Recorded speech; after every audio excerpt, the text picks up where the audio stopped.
I used to measure trust by how quietly a house sleeps. In my head, loyalty sounded like a refrigerator hum at 2 a.m., a dog sighing, sprinklers ticking awake in the dark. Peace had a decibel level. If the night was still, our life was good. That's how I tracked it. Stupid, maybe, but I'm an IT guy. If something's wrong, it's usually audible before it's visible. Fans whine, drives click, power supplies chirp right before they die. People? They hum, too. Different frequency, same warning. I'm Alex Reyes, 35 when this started, 36 by the time I understood the shape of it. Dallas, Texas. Lakewood neighborhood, half a mile from White Rock Lake, where I ran a loop 3 mornings a week because believing you're fit is cheaper than therapy. I consult on back-end infrastructure for mid-sized companies around DFW. That's the boring version. The better version, I keep people's work from falling apart when their tools want to. Nights, deployments, maintenance windows. My calendar had more after midnights than birthdays. My wife is Lauren Hart, 32. The kind of pretty that's less about symmetry and more about air. She walked into rooms like the oxygen changed. We met at UT in a stats class. I barely survived because I sat next to her and did not learn one thing about linear regression, except that it determines whether you get a coffee date if you pretend to like the same band. We married 5 years later, after rent-stressed apartments and happy car breakdowns, after weddings where we learned how to dance by faking it together. We had a circle. Every couple says that. Ours felt earned. Mark Carson, my freshman year roommate who could sell socks to barefoot men and leave them grateful.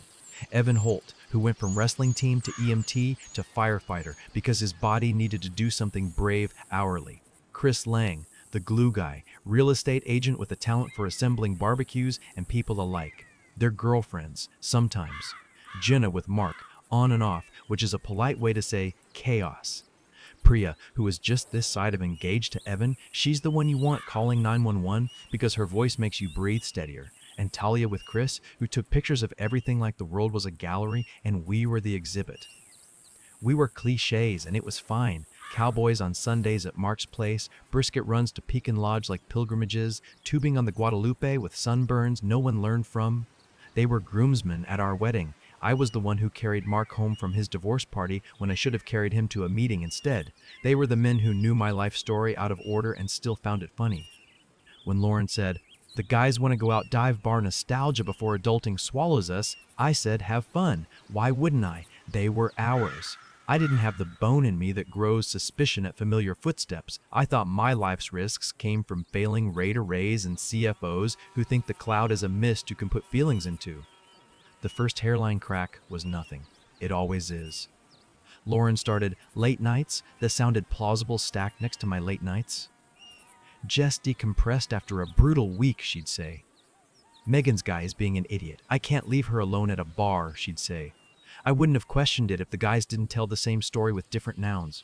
Mark, we hit the Whistler last night. Lo never misses karaoke. Evan, we Ubered across town wild driver, bro.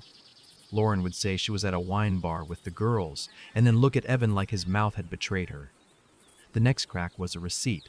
I found it in our dryer because pockets are traps for paper and sins. The standard downtown, 2 martinis, oysters, a ribeye, 12,048 a.m. Tip, a heart drawn next to it. The date was a Thursday I'd spent in a server room under a building that still thinks air conditioning is a rumor. Client dinner? I asked, because lobbing easy explanations into the air is how you keep peace longer than you should. She didn't flinch. Jess's birthday, she said. We split one ribeye because their portions are stupid, she smiled. Stop auditing me, Alex. It's weird. Don't be weird. I put the receipt in the junk drawer where we keep batteries that might have life left and promises we don't have to keep today. Then a notification made everything loud. Midnight. Me in the office for a Windows patch cycle nobody planned, right because management thinks uptime grows in the wild. My phone buzzed. Shared Google Photos album NYE crew had a new video. We hadn't touched that album since January. Someone, because phones are little chaotic goblins, pushed a clip into the wrong cloud. Thumbnail, our living room lamp, the cheap one from Target with the shade that always slants, lighting Lauren, hair down, on Chris's gray couch. Not Chris next to her. Evan, visible from his stupid college ring, the one that dented after he punched a parking meter sophomore year. I tapped before my body could remind my brain of consequences. The clip was 5 seconds. Her laugh, unmistakable, because it's the one that made me forgive parking tickets. Evan's voice low, "Shh, he'll find out." A blur of a third figure in the kitchen, a silhouette I'd recognize in any storm mark, turning, the outline of his jaw, and that, "come on, dude," shrug. Then it cut. The room around me kept humming, server fans, HVAC, whatever cocks the silence at night. Inside me it went dead, not dramatic dead, freezer dead, the kind of cold where your hands don't remember they can clench. I saved the video. Then I saved it again because denial makes you double check both lies and files. I stared at 5 seconds until my eyes felt like bad monitors. Then I put it in a folder named Tax S because that is how I hide what should be obvious. People expect that's where I drove home and flipped a table. I didn't. People think rage is the opposite of love. Sometimes the opposite of love is audit. I made a list. That's what I do when systems go weird. I wrote, 1 week, collect evidence, do not mention, do not engage, look for patterns, confirm with external signals, present once, clean, final. I moved through my life like a tech ghost. At work, I shipped a migration that would have made me proud any other week. At home, I installed a test camera in our living room because clients want me to evaluate a vendor and engineers lie best with jargon. I didn't hide it well. That was part of the test. I wanted to see if shame would make them avoid the lens. Shame did not attend. The first clip felt like a dare. Mark at our door at 11,019 p.m. Hoodie up, head down. My friend who knows I hate hoodies inside because I watched the door like a guard in the prison of my own caution. He texted before he knocked. Lo forgot her jacket at ours. She opened fast, hair undone like the night had tussled it. They didn't kiss. They didn't need to for my stomach to go hot. They held each other the way people do when they've been dying to both touch and be seen touching. She said something I couldn't hear. He said something that sounded like my name and like it wasn't a problem. He left his palm on her shoulder. When he walked away, she watched him like he was a possibility she'd already chosen.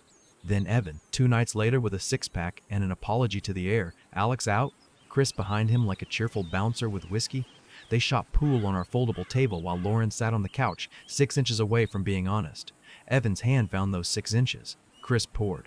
Camera watched. I watched later and learned what nausea can do when you don't think you're a person who throws up from feelings.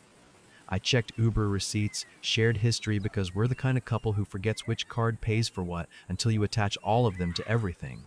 Thursday rides that matched the steakhouse time. Evan's Apple Watch find devices ping accidentally sent to our iPad because he'd signed into it once to check something. I found his location a block from Lauren's office on a day she told me she had a late happy hour with the girls. I'm not a hacker. I'm the guy hackers annoy. All of this was the sloppy, lazy bleed of people who think friendship is cover. The worst evidence wasn't sexual, it was planning.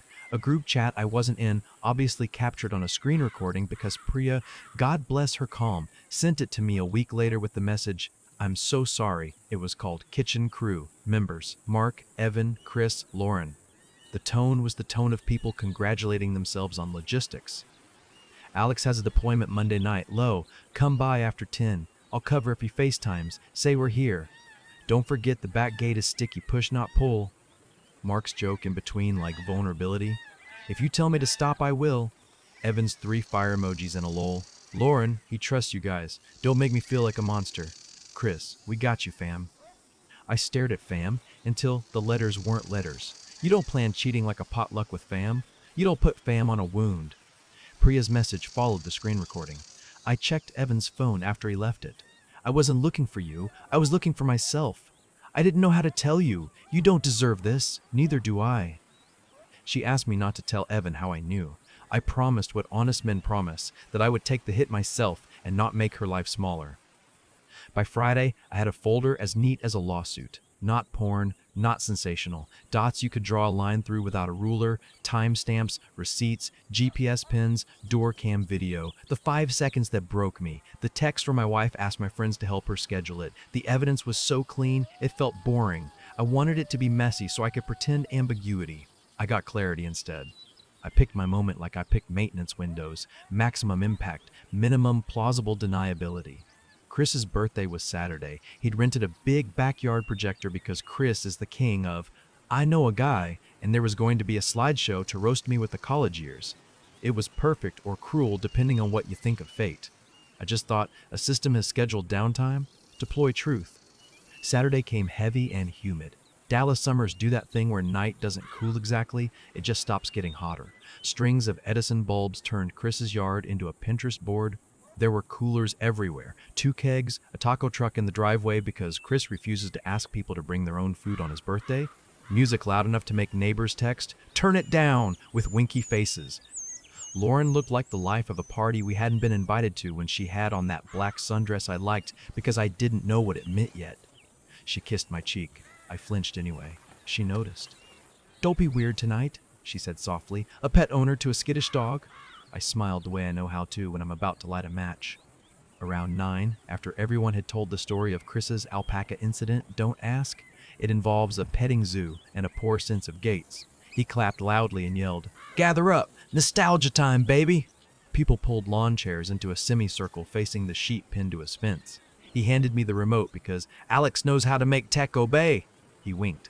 I wanted to look away and ended up holding his eyes for a second too long for either of us to pretend we didn't know what either of us to pretend we didn't know what I knew.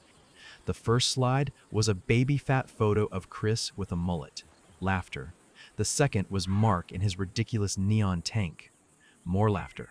Third, Evan on a roof at 19 holding a Bud Light like it was a personality. The fourth slide, glitch, then black. I had already swapped the HDMI feed while helping set up. My file sat on a USB named PRojector 2 because naming matters. The screen went from black to our living room. Lauren on the couch, Evan's hand, Mark in the kitchen, that laugh. The one I used to own, briefly, in the way nobody owns a human, but you hold their sound for a while. People make a certain noise when their picture is on a screen bigger than they are. There's always a little gasp. The sound that rose then was not that. It was a reverse intake, like everyone realized oxygen had a moral quantity and we'd run out. Someone's plastic cup dropped and bounced on the concrete with a comedy sound that made no one laugh. The clip ended. Before anybody could breathe into a new reality, the slideshow advanced to evidence that wasn't a kiss but was worse. The group chat screen recording, names labeled, the steakhouse receipt next to an Uber log, the outside camera shot of Mark's hoodie at my back door with the timestamp overlay, 2 seconds of Lauren and Evan in the hall, fully clothed, too near for "we're just whispering." Then the final 5-second video, and then a black slide with white letters I thought I'd regret because they were theatrical and I'm not. "This is what my family did to me." I didn't make a speech right away. I let the quiet work. Lauren stood, then sat, then stood again like a person forgetting how chairs function. Mark went white. Evan tried on a smile and it fell off. Chris said, "Bro, this is not cool," which was a sentence so small I wanted to put it in my pocket and bury it somewhere with a plaque reading, "Her, Lee's, Cordis." I took the mic because Chris loves his voice amplified and keeps one lying around, and because if you're going to let truth be theater, you might as well commit to tech. "I'm Alex," I said, like half the yard didn't know. "This is my wife Lauren. These are my best friends. You watched them make me a punchline while I was at work paying for the kegs you're drinking from." My voice was steady. I didn't make it steady. My rage did. "I'm not here to watch you choose sides. I'm here to turn the lights on. Betrayal loves the dark. I'm here to turn the lights on. Betrayal loves the dark." "Turn it off," Lauren said in a voice I used to let govern my mornings. "This isn't fair." "What's fair is boring," I said. "What's true is what you saw." Mark found words and used them wrong. "It was a mistake, a few times. We were drunk. It's not—" "Planning a schedule isn't a mistake," I said. "Calling my night's windows isn't a mistake. Telling my wife you'll cover if he FaceTimes isn't a mistake. It's an operation." Evan tried the hero face. "We messed up, dude, but airing it like this, you're better than that." "I thought so," I said. "Turns out I'm exactly as good as you let me be." Someone's mom was there. Neighbors drift into Dallas parties. She said, "Lord Jesus," under her breath, and it was weirdly kind. Talia stood near the taco truck, one hand over her mouth, eyes doing math. This clip, that text, that night. Jenna was not there because Mark had been single again for a month based on nothing except his mood. Priya was there. She looked at me and gave the smallest nod a neck can make and still qualify as movement. The yard emptied fast. You can feel a party die. It tilts. People made polite noises at me like, "Sorry, man," and hit me up if you need anything and sent me grace emojis later. Lauren tried to follow me to my car. "We can fix," she started, and I turned so fast I saw my own evening in her pupils. "You broke glass," I said. "You don't fix it. You sweep. You stop cutting your feet on it. You throw it out." She switched scripts. "You humiliated me." "You asked for privacy to cheat," I said. "You got publicity instead." She slapped me then, light, a TV slap, a thing she thought might reset the scene. It just made me sad. She dropped her hand like it was heavy. I never loved them like I love you, she said, and I almost laughed because if that was love, I'm grateful to all the strangers I don't love. I didn't sleep. I didn't drink. I went home because where else? I sat on the edge of our bed like furniture and stared at laundry that didn't know it had been washed by a fool. At sunrise, I laced my shoes and ran the lake. White rock at dawn is honesty. Rowers, old men in ridiculous shorts, birds that scream like they're owed. I ran until my lungs burned, then kept going because pain you choose is cleaner than pain you get handed. Before 9, I called a lawyer. When you're in IT and you need a lawyer fast, you call the one who made your company stop being sued after a ransomware event. Carla Wu. Her office smells like paper and certainty. We don't do revenge, she said after I told her everything. We do documentation and exit. Texas is community property. I knew the words but not the feel. Don't lock her out, Carla said. Don't touch accounts weird. We make clean breaks. No alimony likely either way given incomes. No alimony likely either way given incomes. Screenshot what you already have, but don't access anything new. We don't need to play dirty. They've done that work for us. Lauren moved to her sister's within 3 days. She took clothes, makeup, the KitchenAid because she'd paid for it during a sale I had opinions about, and then learned to shut up. She left her key on the counter like a prop. She said, "You're not going to post that video online, are you? Like the damage had a knob I could turn." "No," I said, and watched her shoulders loosen a fraction. "I'm going to send the truth to everyone it matters to and let it do what truth does." "Meaning?" she asked. "Meaning Priya deserves to know. Meaning Jenna, even if she hates you already, she deserves the whole picture. Meaning Talia, because consent includes information." Her face did a war. "Please don't," she said. "Don't ruin their lives." "You ruined their lives," I said, softer than I felt. "You just didn't tell them." "I'm telling them." I sent a careful email. No subject lines like "look what they did." Just, "Out of respect, I want you to see what I learned. I'm available if you want to talk." I attached the small packet, 3 screenshots, 1 receipt, the 5-second clip. I asked them not to share publicly. I didn't ask them not to share with their therapists, mothers, or God. Priya called within the hour. No tears? That's not her style? "Thank you," she said. "I thought I was crazy." The tone of women who have been told to mistrust their senses by men who like the sound of their lies. "I have my own evidence," she added. "I'm done." She hung up to go be steady in her own ending. It is not lost on me that she saved me while saving herself. Jenna texted from an unknown number because she'd blocked me after our last group fight where I defended Mark's honor like an idiot. "I'm not surprised," she wrote. "I am sick." She sent a single photo, Mark's hoodie on my back porch from months before. She'd taken it through the kitchen window on a night she came to get her stuff and waited in her car until he came out of my home. "I thought you knew," she added. "I told myself you must. We tell ourselves cruel things when we need the world to make sense." I wrote back, "I didn't. I do now. I'm sorry." She didn't respond. She didn't owe me anything. Talia replied with denial that read like autopilot. "This is edited. You're vindictive." Chris would never. Then 3 hours later, I found the chat on his iPad. Then, "Thank you for sending me the truth. I hate you and I'm grateful. Humans can hold both." Talia posted a story that night, a photo of the moon with the caption, "Sometimes the light is rude. Good. No names." Enough meaning for the people who needed it. The guys? Mark wrote a paragraph that used the phrase, "consenting adults," like it was both a shield and a cudgel. Evan sent one line, "I'll own it. Whatever you need." He didn't specify need because men like Evan believe their usefulness is a toolbox they hand you when they've set your house on fire. Chris tried to call twice. I let each go to voicemail. His first message was the PR version of remorse. The second was a threat wrapped in a complaint. "Defamation is real, bro." I forwarded that to Carla. She wrote back, "Truth is an absolute defense." Tell him that, or better, don't. Let his internet law degree rest. The divorce moved fast because we kept it strapped to rails.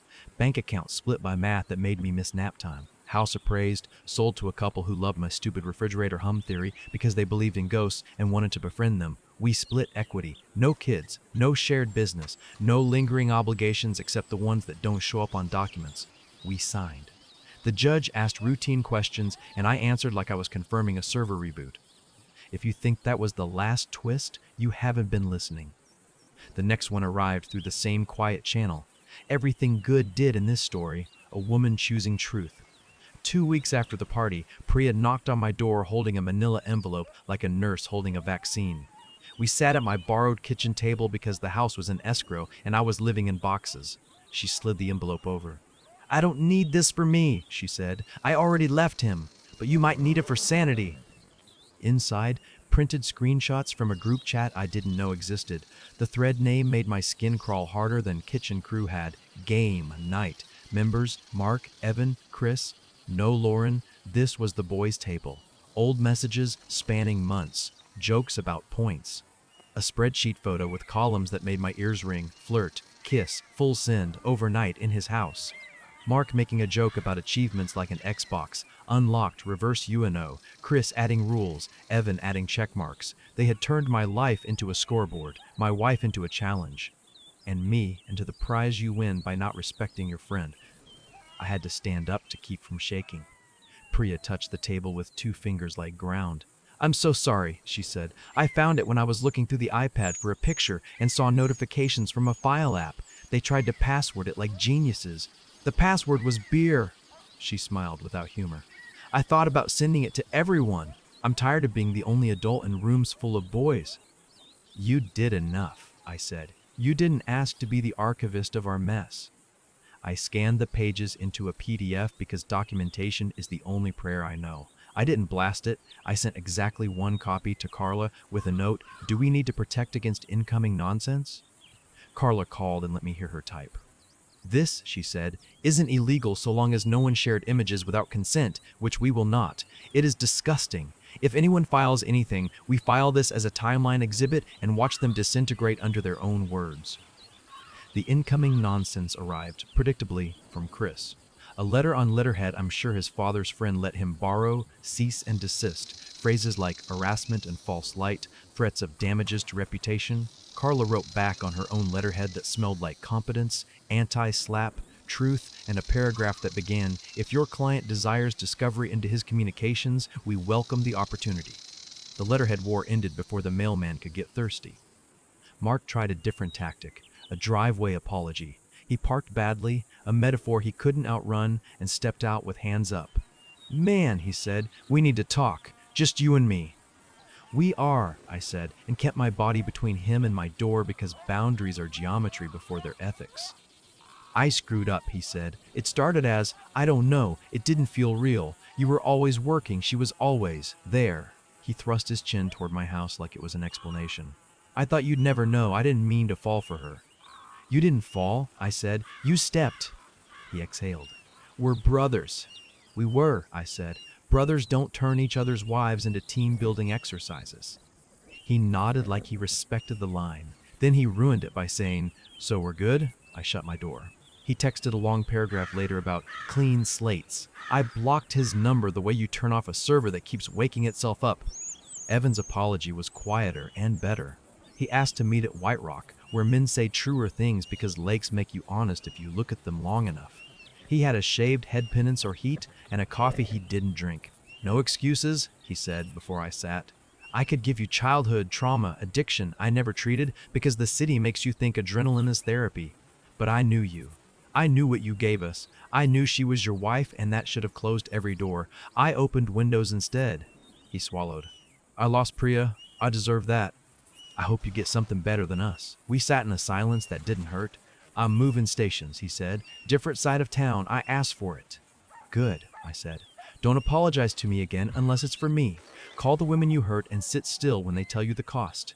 He nodded. We stood. He didn't ask for a hug and I didn't have to say no. Lauren tried apology in 3 formats. A text that read like a screenwriter had punched it up, a voicemail where she sobbed, and a letter, longhand, where she said the one true thing she had left. "I told myself we were inevitable, that you and I were so certain that my dalliances were like weather. I made love into a climate I could control." She wrote, "I never stopped loving you, and for once I didn't bristle. I just understood that love without respect is an empty theater, lights on, seats full, nothing worth watching on the stage." I didn't respond, not out of cruelty, out of completion. Sometimes silence is the only accurate answer to a question that shouldn't have been asked. The social ripples were dull compared to movies. No screaming at workplaces, no glass thrown against walls. People took sides in private and performed neutrality in public. Chris lost 2 listings after Talia told mutual friends she was done and why. Mark kept his job because sales forgives anything that closes. Evan did transfer. The guys started a new group chat without me. I know because there is no universe where men like that don't find a way to congratulate each other for survival. I unsubscribed from my life in chunks, bars, restaurants, traditions, places where my muscles remembered fun and my brain now filed as danger. Healing was not cinematic. It was my sister dropping off enchiladas with so much foil you could see your future in it. It was my dad calling and not asking questions, just telling me he'd replace the belt on the lawnmower because belts are fixable. It was me buying a couch that didn't remember anything. It was deleting playlists she loved and making new ones that didn't pretend to like acoustic covers. It was running the lake and stopping on the bridge to learn what the water sounded like when it didn't have to drown anything. It was also me in therapy because the brain isn't a server you can power cycle and pray. First session, Dr. Wyatt asked, "What would enough feel like to you?" I said, "Quiet." He said, "Be specific." I said, "A house that hums again without me imagining who it's humming for." He nodded like we had material. We did. We stripped code, one belief at a time, until the program restarted without logs screaming. Months after the party, a padded envelope arrived with no return address and my name in a hand that was either disguised or deeply chaotic. Inside, a flash drive, the cheap kind with a swivel metal cap labeled FYI. I've been on the internet long enough not to plug unknown USBs into machines I love. I booted an old laptop from a clean USB, opened the drive in a sandbox, 2 files. One, a PDF titled apology.pdf containing a letter from Talia. "I filmed what you showed because I film everything. I didn't post it, I won't. I'm deleting my copy after sending you this. But I want you to know, the room needed to see itself, even if it was ugly." The second file, an audio recording of a conversation between Mark and Chris on Chris's porch the night after the party. You could hear the Edison bulbs buzz, the mosquitoes try to join. Mark, he went nuclear. Chris, he went honest. Mark, same difference. Chris, no, one is heat, the other is light. I listened twice, smiled once, and deleted the audio. I kept the letter. People can surprise you in both directions. There was one more piece of debris to pick up. Lauren's parents asked to see me. We met at a diner on Garland Road that smells like pancakes even at night. Her mom, Robin, held my hand over the Formica-like prayer. "We are ashamed," she said. "We raised her better." I wanted to let them off the hook with a joke about adults and choices. I didn't. "She raised herself some nights," I said, "in rooms I wasn't in." "Shame her or don't. Just make sure she knows where the line is before she draws another one." Her dad nodded, silent, a man who knows lumber and how to check plumb and probably didn't know how to measure a daughter's lies. When we stood, Robin said, "We still love you." I said, "Me too, and we didn't correct the grammar." On a Tuesday that pretended to be Thursday, I passed Chris in a parking lot by accident. He had a cardboard box that held a plant and a photo frame.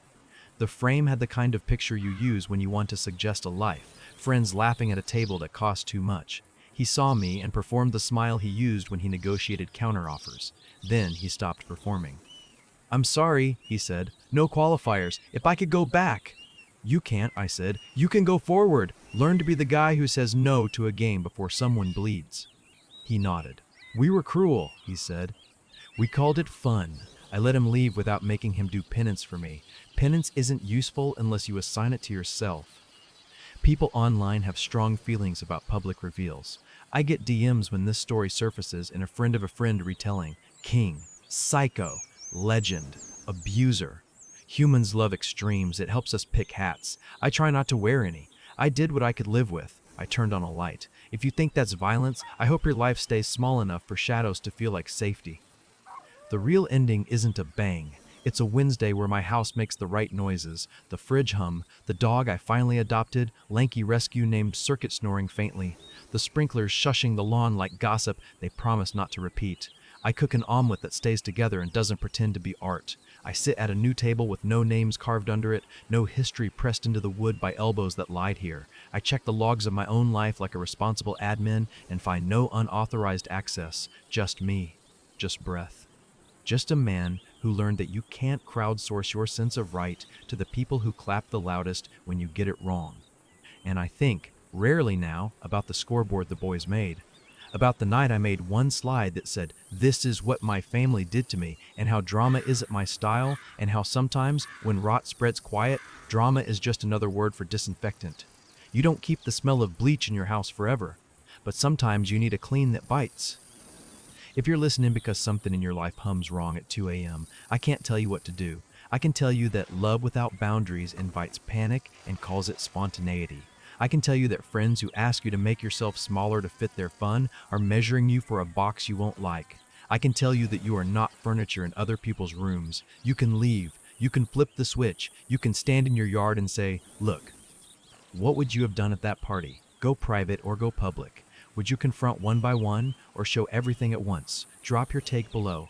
If this kept you listening, smash like, subscribe, and ring the bell. New stories every week.